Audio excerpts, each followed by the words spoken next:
सुप्रभात प्यारे छात्रों। माध्यमिक शिक्षा परिषद उत्तर प्रदेश द्वारा संचालित ऑनलाइन क्लासेस में आपका स्वागत है। मैं डॉक्टर नामिका यादव, प्रवक्ता संस्कृत, राजकीय इंटर कॉलेज नजीबाबाद, जिला बिजनौर। आज मैं शिक्षा विभाग बिजनौर के प्रयास को आगे बढ़ाते हुए विषय संस्कृत के अभिज्ञान शाकुंतलम के चतुर्थ अंक को आपको पढ़ाऊंगी। जैसा कि आप सभी जानते हैं कि चतुर्थ अंक के श्लोक 10 तक का भाग आप 11वीं कक्षा में पढ़ चुके हैं। 11वें श्लोक से लेकर अंतिम श्लोक तक का भाग आप इस साल पढ़ेंगे। हमारी आज की परिचर्चा के बिंदु निम्न हैं। नंबर 1, अभिज्ञान शाकुंतलम नाटक का सामान्य परिचय। नंबर 2, अभिज्ञान शाकुंतलम का नामकरण। नंबर 3, अभिज्ञान शाकुंतलम नाटक का कथा सार संक्षेप में। नंबर 4, नाटक के चतुर्थ अंक के श्लोक 11 से लेकर श्लोक 14 तक की हिंदी व्याख्या एवं अनुवाद।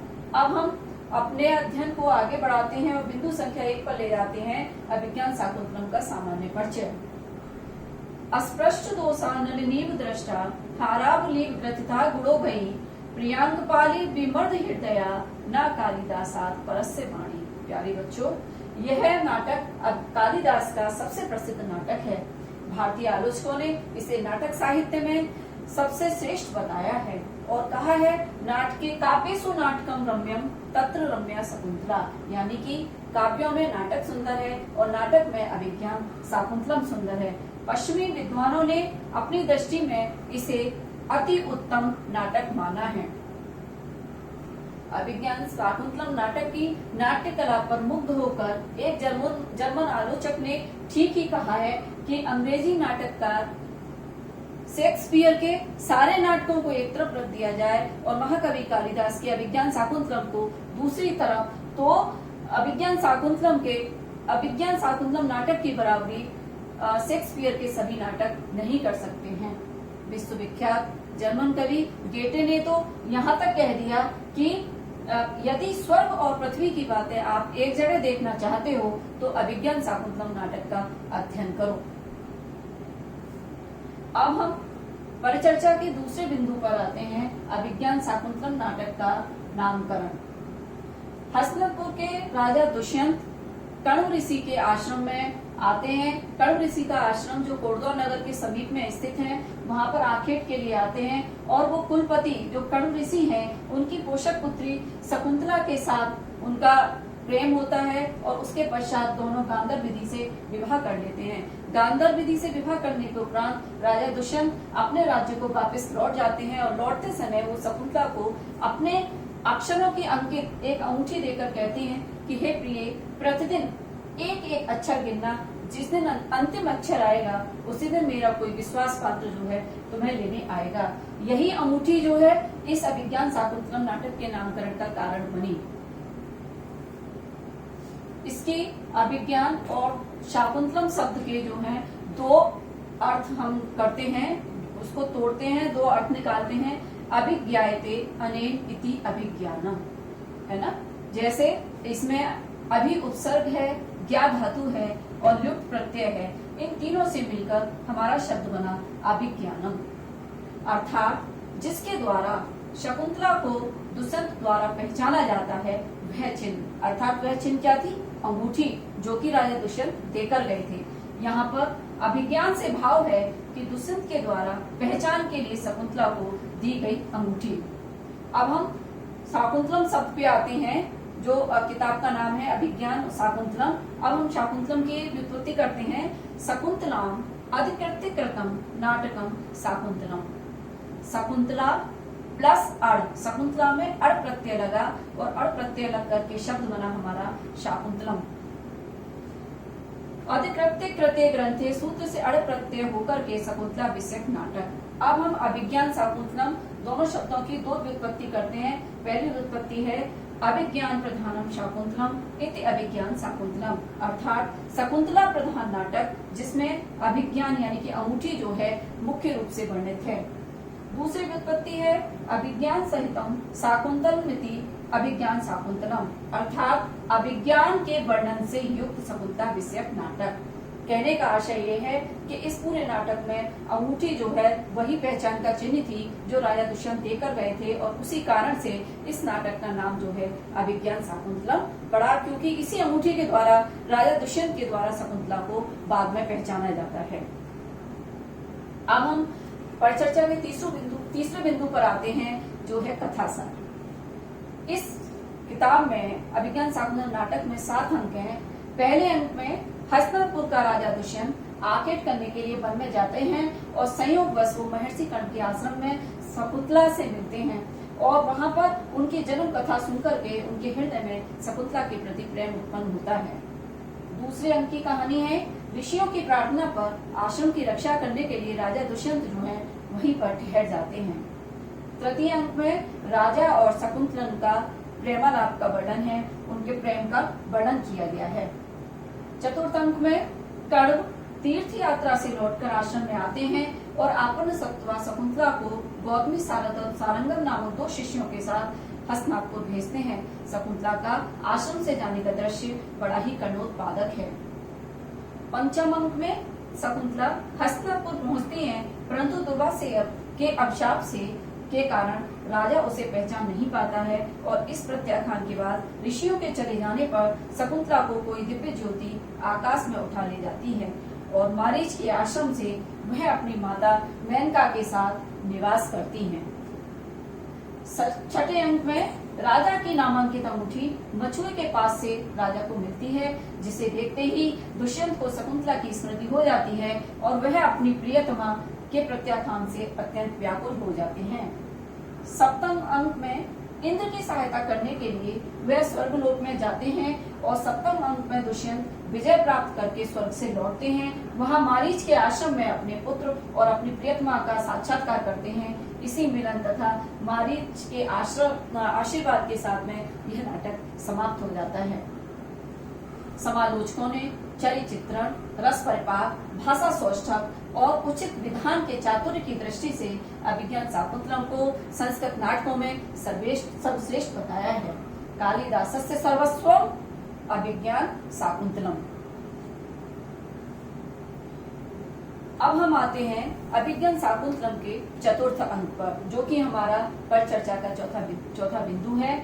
इसमें आपने 10वें अंक तक की कहानी पूर्व में पढ़ी थी, उसको मैं थोड़ा सा संक्षेप में आपको बता देती हूँ कि राजा दुष्यंत जो है गांधर्व विधि से विवाह करने के पश्चात अपने राज्य को वापस चले जाते हैं। दोनों सखियां जो है प्रियंवदा और अनुसुईया आपस में चर्चा करती हैं कि राजा यहाँ से विवाह करके लौट गए हैं और वो अंतपुर में अपनी रानियों के साथ जो है बिजी हो गए होंगे। अब पता नहीं वो शकुंतला को याद करते भी होंगे या नहीं करते होंगे, और जब कर्ण ऋषि आएंगे तो उनको ये पता चलेगा कि शकुंतला का गांधर्व विधि से विवाह हो गया है, तो उनके ऊपर क्या बीतेगी और वो क्या इस विषय में सोचेंगे और उनको ये बात कौन बताएगा।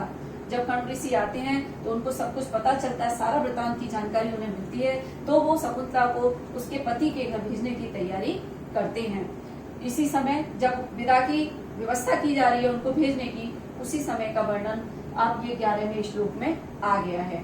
11वें श्लोक जो है इसमें वन की जो देवियां हैं वो शकुंतला को आशीर्वचन दे रही हैं, अपने आशीर्वाद दे रही हैं और उनके लिए मंगल कामना करते हुए कहती हैं कि रम्यांतरः कमलिनी हरितई सरोभि छाया द्रुमयि नियमितार्क मयूख तापः भूयात् कुशेशैर जो मृदु रेणुरस्या शांतानुकूल पवनस्य शिवस्य पंथा। वो कहती हैं कि हे शकुंतला, तुम्हारा जो मार्ग है, जो तुम्हारा पंथ है, जो तुम्हारा मार्ग है वो कमलिनी हरितई, कमलिनियों से, हरी भरी कमलिनियों से युक्त हो, और कैसा हो, उनसे युक्त होकर सरोवर के जो मध्य भाग है वो सुंदर हो, यानी जिस मार्ग से तुम जाओ वो मार्ग जो है हरी भरी कमलिनियों के सरोवर से युक्त हो।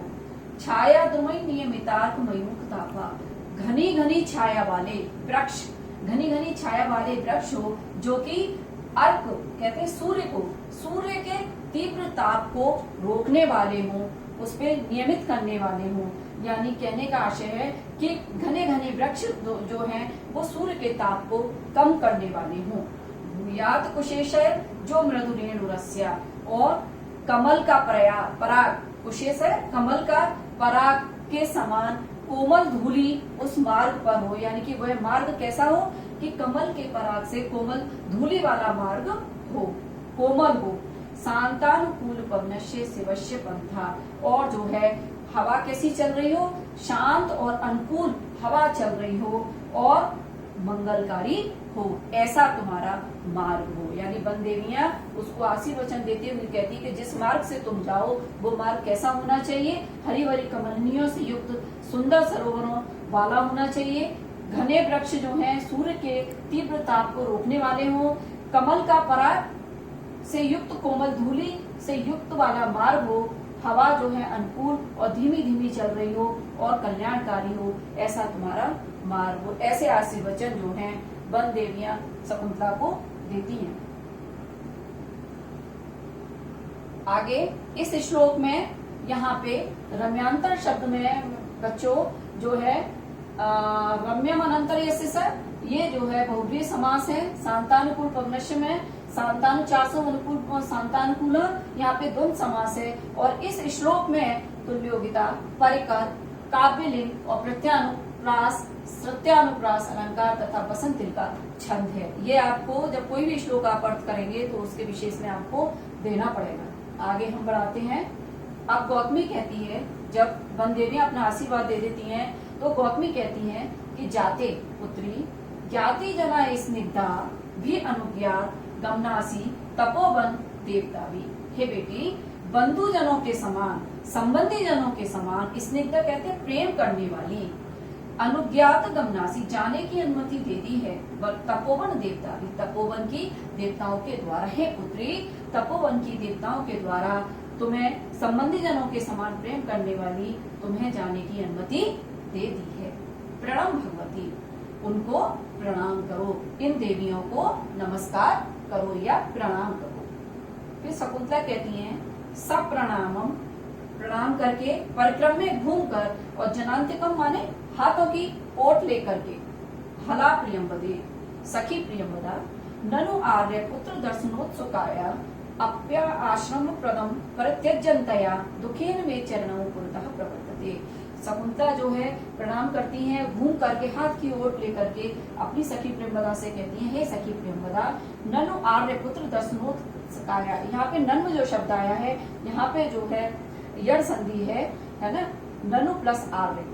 निश्चय ही मैं आर्य पुत्र के दर्शन के लिए उत्सुक हूँ, मैं आर्य पुत्र से मिलने के लिए बहुत ही उतावली हो रही हूँ, बहुत ही उत्सुक हूँ, लेकिन फिर भी आश्रम पदम परित्यज्य जनतया, फिर भी इस आश्रम को छोड़ते हुए दुखेन दुख के साथ, चरणों पुरतः प्रवर्तते, मेरे जो पैर हैं वो बड़े ही दुख के साथ आगे बढ़ रहे हैं। कहने का आशय यह है, शकुंतला कहना चाहती हैं कि हालांकि मैं अपने आर्य पुत्र से मिलने के लिए बहुत व्याकुल हूँ, बहुत उत्सुक हूँ, लेकिन फिर भी इस आश्रम को छोड़ते हुए मेरे कदम आगे नहीं बढ़ पा रहे हैं। फिर प्रेमवदा कहती हैं ना केवलम तपोवन विरह कातरा सखेवा, हे सखी, केवल तपोवन के विरह से दुखी केवल तुम ही नहीं हो, बल्कि त्वयो उपस्थिता वियोगतस्य तपोवनस्यापि तावत समवस्था प्रियंवदा। वो कहती हैं कि केवल तपोवन के वियोग में तुम ही दुखी नहीं हो, बल्कि तुमसे वियोग उत्पन्न जो वियोग है उससे तपोवन की भी समान अवस्था है। यानी तुम जितनी दुखी हो तपोवन से अलग होने पर, उसी प्रकार तपोवन भी उतना ही तुमसे अलग होने में दुखी है। तपोवन की और तुम्हारी दोनों की अवस्था समान दिखाई पड़ रही है। अब आता है श्लोक 12। यहाँ पे बड़ा ही सुंदर कवि कालिदास ने बड़ा ही सुंदर वर्णन किया है प्रकृति की एक मानवीय रूप में। उन्होंने संभावना करते हुए, उत्प्रेक्षा करते हुए वो कहते हैं कि उद्गलित दर्भ कबला मृगयः परित्यक्त नर्तना मयूरः अपसृत पांडुपत्राः मुंचन्ते सुनीलतावः। उद्गलित दर्भ कबलाः यानी कि मृगयः, जो मृग हैं, जो हिरण हैं, जो हिरणियां हैं, जो हरिणियां हैं, उन्होंने जो है जो कुसा के ग्रास खाए थे उनको उन्होंने उगलना शुरू कर दिया। यानी कि जो उन्होंने खाया था उन सबको उन्होंने अपने अंदर से निकालना शुरू कर दिया है, उगलना शुरू कर दिया है। परित्यक्त नर्तना मयूरः, और मोरों ने नाचना छोड़ दिया है। यानी कि हरिणियों ने जो घास खाई थी, जो कुसा के ग्रास खाए थे, उनको उगलना शुरू कर दिया है। मोरों ने नाचना छोड़ दिया है। अपसृत पांडुपुत्रा मुंचते सुनील लताएं, और जो लताएं हैं उन्होंने अपने पीले, अपसृत माने छोड़ना, अब पांडुपुत्र माने पीले, यानी कि जो लताएं हैं, मुंचते माने छोड़ना, लताओं ने अपने पीले पत्तों को छोड़ना शुरू कर दिया है। और ऐसा प्रतीत होता है मानो लताएं जो हैं वो भी शकुंतला से होने वाले वियोग में आंसू बहा रही हैं। फिर से देखिए, उद्गलित दर्भ कबला मृग्या, हरणियों ने घास के तिनकों को उगलना शुरू कर दिया है, जो ग्रास खाई थी वो उगलना शुरू कर दिया है। परित्यक्त नर्तना मयूरा, मोरों ने नाचना छोड़ दिया है। अपसृत पांडुपत्रा मुंचते सुनील लताएं, और जो लताएं हैं उन्होंने अपने पीले पत्तों को त्याग करती हुई, पीले पत्तों को छोड़ती हुई ऐसे प्रतीत हो रही हैं मानो वो शकुंतला से होने वाले वियोग में आंसू बहा रही हो। यहाँ पे कालिदास ने प्रकृति का मानवीय रूप में संभावना की है, जो कि बड़ी ही सुंदर प्रतीत होती है।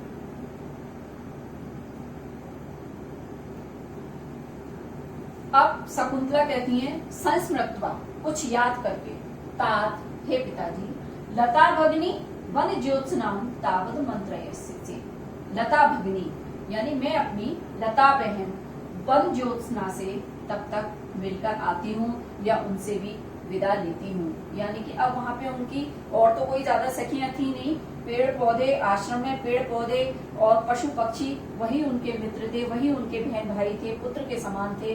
तो वही वर्णन यहाँ पे कहा है उन्होंने शकुंतला ने कि पिताजी, लता भगिनी वन ज्योत्सना तावद आमंत्रित से, मैं अपनी लता बहन वन ज्योत्सना से तब तक मिलकर आती हूँ या उनसे विदा लेती हूँ। काश्यप, कर्ण ऋषि कहते हैं, अभिमी, जानता हूँ, ते तस्याम सौंदर्य स्नेह, तुम्हारे उसके प्रति प्रेम को, तुम्हारे उसके प्रति सहोदर प्रेम को, इयम तावत दक्षिणे, यह तुम्हारे दाहिनी तरफ है। फिर शकुंतला कहती हैं, लता मुपेत्य लिंगमा वन ज्योत्सने, यानी कि लता के पास जाकर के उसका अपने दोनों हाथों से आलिंगन करती हैं शकुंतला और कहती हैं, वन ज्योत्सने, हे वन ज्योत्सने, चुत संगतापि मां प्रत्यालिंगे तो गताभि शाखा बाहुबी, यानी कि आम के साथ लिपटी होने पर भी, आम के साथ मिली होने पर भी तुम अपनी बाहर की ओर जो तुमने अपनी भुजाएं निकाल रखी हैं उन भुजाओं से मेरे गले लगो।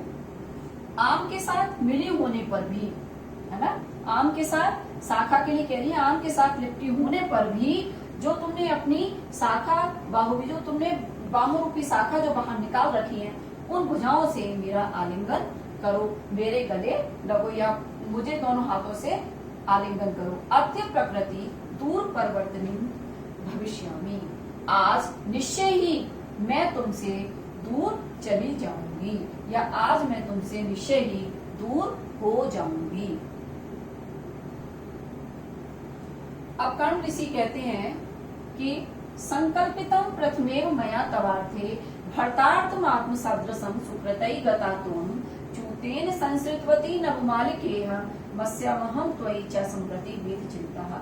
अब यहाँ पे कर्ण ऋषि जो है अपने मन की बात कहते हैं, किससे? शकुंतला से कहते हैं, संकल्पितम प्रथमेव मया तव आर्थे, मया माने मेरे द्वारा, तब आर्थे माने तुम्हारे लिए, प्रथमे माने पहले ही, संकल्पितम माने संकल्प लिया गया था, मेरे द्वारा तुम्हारे लिए पहले ही संकल्प लिया गया था कि भर्तार आत्म सदृशम सुकृते गतात्मम, और तुम अपने सुकर्मों से, तुमने जो अच्छे कर्म किए हैं अपने सुकर्मों से तुम जो है अपने ही समान, आत्म सदृशम माने अपने ही समान, भर्ता माने पति को प्राप्त हो गई हो। यानी कर्ण ऋषि कहते हैं कि मेरे द्वारा तुम्हारे लिए पहले ही संकल्प लिया गया था। कैसा संकल्प लिया गया था? वो चाहते थे गुणवत कन्या प्रतिपादनिया, गुणवान व्यक्ति को ही कन्या देनी चाहिए। हर माता पिता जब भी अपनी पुत्री का विवाह करता है तो उससे पहले यही संकल्प लेता है, सबसे पहले वो यही देखता है कि उसकी बेटी का जो होने वाला पति हो वो गुणवान होना चाहिए। तो वही बात वो यहाँ पे कह रहे हैं कि गुणवते कन्या प्रतिपादनीय, गुणवान व्यक्ति को ही कन्या देना चाहिए, ऐसा मेरे द्वारा पहले संकल्प लिया गया था तुम्हारे लिए, लेकिन तुम जो है अपने सुकर्मों के कारण अपने ही समान पति को संयोग बस प्राप्त हो गई हो। चूतेन संसृतवती नवमालिके है, ये जो नवमालिका है, ये जो नवलतिका है, इसने भी आम के वृक्ष का सहारा ले लिया है। अस्यामहं त्वयि च संप्रति भीत चिंता। अब मैं इसकी तरफ से, अस्या माने इसकी तरफ से, और त्वयि च और तुम्हारी तरफ से इस समय निश्चिंत हो गया हूँ। उनके कहने का आशय है कि जो नवमालिका थी उसे भी आम का सहारा मिल गया, आम के वृक्ष का सहारा मिल गया है, और तुम्हें तुम्हारे ही समान पति प्राप्त हो गया है। जो कि मैंने पहले संकल्प लिया था वो संकल्प मेरा पूरा हो गया है, तो अब मैं तुम्हारी तरफ से और इस लता की तरफ से निश्चिंत हो गया हूँ। इस श्लोक में भी बच्चों, इस श्लोक में भी तुल्योक्ता अलंकार है, समासोक्ति अलंकार है और काव्यलिंग अलंकार है, तथा इसमें वसंत तिलका छंद का प्रयोग किया गया है। अब आगे देखते हैं। शकुंतला कहती हैं सखियों प्रति, दोनों सखियों के प्रति, दोनों सखियों से कहती हैं, हला हे सखी, ऐसा द्वयो युवयो ननु हस्ते निक्षेपः। इसको तुम दोनों को मैं तरुभर के रूप में सौंप रही हूँ। किसको सौंप रही हूँ? सख्यो प्रति हला ऐसा द्वयो युवयो नन हस्ते निक्षेप है। इसको मैं अब तुम्हारे हवाले सौंप रही हूँ, यानी इसकी शाखा की, इसकी जो देखभाल करनी है अब तुम दोनों को ही करनी है। तो सखी कहती हैं, दोनों प्रियंवदा अनसुईया शकुंतला से कहती हैं, अयम जने कस्य हस्ते समर्पितः, यानी कि हम दोनों को आपने किसके हाथ में देकर जा रही हो, आप हम दोनों को किसको सौंप करके जा रही हो। इति माने इस प्रकार कहते हुए वो आंसू बहाने का अभिनय करती हैं, यानी वो उस कहना चाहती है कि इसकी रक्षा का दायित्व तो तुमने हमें दे दिया कि इसको मैं तुम्हारे हवाले सौंप के जा रही हूँ, लेकिन हम दोनों को किसके उसमें दृष्टि में, किसकी देख रेख में छोड़कर जा रही हो, ऐसा कह करके वो आंसू बहाने का अभिनय करती हैं। काश्यप कर्ण ऋषि कहते हैं, अलसूये हे अनसुईया, अलम रुदित्वा, रो मत, रोने की आवश्यकता नहीं है, दुखी मत हो। ननु भवत्यभ्यामेव स्त्री कर्तव्य शकुंतला, निश्चय ही तुम दोनों को ही शकुंतला को ढांढस बनाना है, उसको धैर्य बांधना है, उसको धैर्य बढ़ाना है, उसको भी शांत करना है कि वो दुखी जाते समय दुखी ना हो। यानी तुम दोनों रोगी तो शकुंतला को कौन ढांढस बधाएगा, तो तुम दोनों रो मत और शकुंतला को ढांढस बधाओ। सर्वे परिक्रामंती, सभी जो है रंगमंच पर घूमती है। रंगमंच का मतलब नाटक है, एक मंच है, उसमें ही अभिनय हो रहा है, तो उस पर सभी रंगमंच पे घूमते हैं। फिर शकुंतला कहती हैं, तार हे पिताजी, एसो टज पर्यंत चारिणी। जब यहाँ पे हम संधि करेंगे तो एसो टज में एस और टज ये शब्द अलग अलग हो जाएंगे। एसो टज पर्यंत चारिणी, गर्भ मंथरा मृग बधुरे दानव प्रसवा भवती, तदा मह्यम कमपि प्रिय निवेदयत्रक विसर्जयेत्। हे पिताजी, यह कुटिया के चारों तरफ घूमने वाली, गर्भ को धारण किए हुए धीरे धीरे जो चल रही है, जो गर्भवती है, जिसके कारण वो धीरे धीरे चल रही है, यह मृगी जो है, ये हिरणी जो है, जब प्रसवा भवती, जब अपने संतान को जन्म देगी, तदा माने तब, मह्यम माने मुझे, कमपि किसी निवेदक के द्वारा मेरे पास संदेश भेजिएगा। यानी कि जब ये आश्रम के चारों ओर विचरण करने वाली, गर्भ धारण करने वाली जो हिरणी है, जब ये अपनी संतान को जन्म देगी, तब आप मेरे पास अवश्य ही सूचना देना, मेरे पास अवश्य ही संदेश भेजना कि वह जो है संतान को, उसने अपने को जन्म दे दिया है। कश्यप ऋषि, कर्ण ऋषि कहते हैं, नेदम विस्मरिष्यामः, मैं यह नहीं भूलूंगा, यानी कि कहने का आशय है कि अवश्य ही मैं तुम्हारे पास, जब ये संतान को जन्म दे देगी तो मैं तुम्हारे पास अवश्य ही संदेश भेजूंगा। शकुंतला कहती हैं, गति भंग रूपयित्वा कोनु खलवेश निवसने में सज्जते। गति भंग रूपयित्वा, यानी कि वो थोड़ा सा चलते चलते लड़खड़ाने का अभिनय करती हैं और कहती है कि कौन है, कौन है, खलवेश है, निश्चय ही जो मेरे कपड़ों को, मेरे वस्त्रों को खींच रहा है। कौन है जो मेरे वस्त्रों को खींच रहा है? मंच पे लड़खड़ाने का अभिनय करते हुए कहती हैं, कौन खलवेश निवसने में सज्जते, कौन है जो मेरे वस्त्रों को खींच रहा है। शकुंतला इति परावर्तते, इस प्रकार से फिर वो घूमती है मंच पे। और फिर कण्व ऋषि कहते हैं कि वत्से काश्यप पुत्री, हे पुत्री। अब ये श्लोक हमारा 14वां आया। इसमें इसी जो हिरण्य का जो बच्चा है, जिसको उन्होंने अपने पुत्र के समान पाल पोस कर बड़ा किया है, वही हिरण्य का बच्चा जो है उनके वस्त्रों को खींच रहा है। उसी का सुंदर वर्णन इस श्लोक में किया गया है। यस्य त्वयाम व्रणविरोपण इंबुदीना तैलम नैसिज्यत मुखे कुश सूचिवित्ते श्यामाक मुष्टि परिवर्तित को जहाती सो अयम ना पुत्र कृतका पदवी मृगस्ते। प्यारे बच्चों, यहाँ पे कण्व ऋषि कहते हैं शकुंतला से, यस्य त्वयाम व्रण विरोपण इंगुदीना तैलम नैसिज्यत मुखे कुश सूचिवित्ते। जो यह तुम्हारा, जिसको इस हिरण के बच्चे को, जिसको तुमने अपना पुत्रवत माना था, जिसको मुखे कुसे सूचिबद्ध, जिसका मुख नुकीली घास को खाने से बिध जाता था, घायल हो जाता था, ऐसे उसके मुख पर तुम इंगुदी का तेल लगाया करती थी। ऐसे उसके मुख पर तुम्हारे द्वारा इंगुदी का तेल लगा करके उसको सही किया जाता था। श्यामाक मुष्टि परिवर्तित को जहाती, जिसको जंगली समा का चावल तुम मुट्ठी भर भर कर खिलाती थी और खिला करके उसको तुमने पाला पोषा है। सो अयम ना पुत्र कृतका, वही यह तुम्हारा दत्तक पुत्र, जिसको तुमने पुत्र के समान पाला है, वही आज तुम्हारे मार्ग को रोक रहा है, वही तुम्हारे वस्त्रों को खींच रहा है। यानी कि आश्रम में जो मृग थे, मृग के बच्चे थे, उनको शकुंतला बहुत प्रेम करती थी और उनको पाला पोसा है, जिसका वर्णन यहाँ पे किया गया है। तो वही जो है उसको जाने से रोक रहा है। यस्य त्वयाम व्रणविरोपण इंगुदीनाम तैलम नैसिज्यत मुखे कुश सूचिवित्ते श्यामाक मुष्टि परिवर्तित को जाति सो अयम न पुत्र कृतकाः पदवीं नमस्ते। हे शकुंतला, जिसका मुख नुकीली घास को खाने से बिध जाया करता था, घायल हो जाया करता था, उसी के मुख पे तुम इंगुदी का तेल लगा करके उसके मुख को ठीक किया करती थी, या उसके मुख पर इंगुदी का तेल लगाया करती थी। मुट्ठी भर भर कर समा के चावल खिला खिला करके तुमने उसको पाला पोषा है, वही तुम्हारा पुत्रवत यह मृग का बच्चा, जो हिरण का बच्चा है, वही जो तुम्हारे पुत्र समान है, वही तुम्हारे मार्ग को आज रोक रहा है। तो प्यारे बच्चों, ये आज मैंने आपको श्लोक 11 से लेकर श्लोक 14 तक के भाग को बड़ा ही जो सुंदर वर्णन किया गया है उसको यहाँ पे पढ़ाया है, क्योंकि ये जो चतुर्थ अंक है, ये जो है बहुत ही विशेषताओं से युक्त है।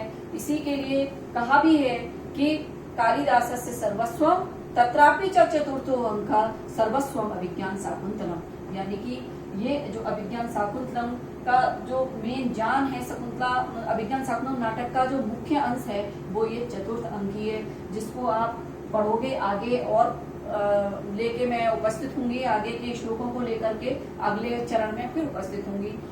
आज इतना ही, धन्यवाद।